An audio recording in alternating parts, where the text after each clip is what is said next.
phuan mek te chan chua tuli kun tlem te kan la nei nang le ki hi la pan so chan chua nan ma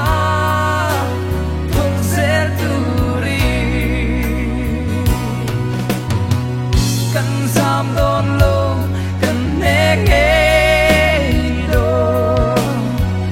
lal pa chak na ringi izam lo ngo I pe se la sual me tu ri lal pan min ve ring si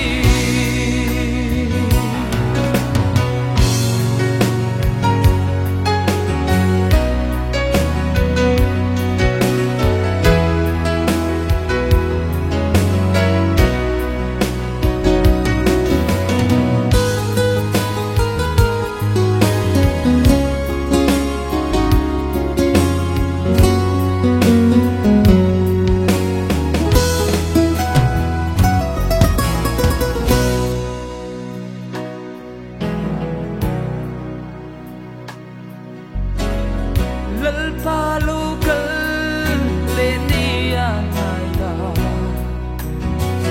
kun nu nung nga ni ta indu na le hi na thu thang te ram tin kil ti ang porong ging ta si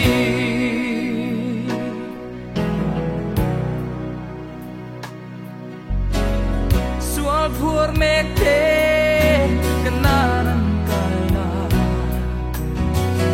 I be se lang sual ra lia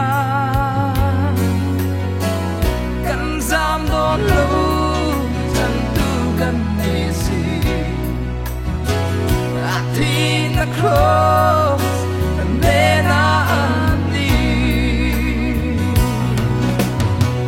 kan zam don lo kan ne nge do lal pa chak na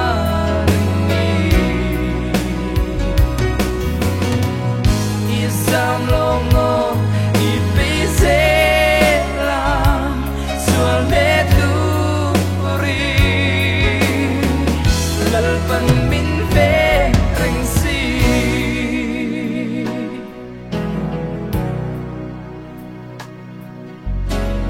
không ngày rong bo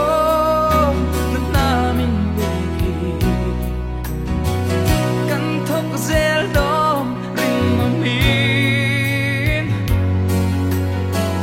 nek tep le du dal na ka kan puang zel do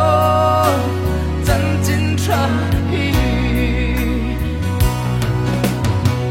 kan sam don lo kan ne nge do lal pa chak na ringi izam lo ngo I pe se la sual me tu ri lal pan min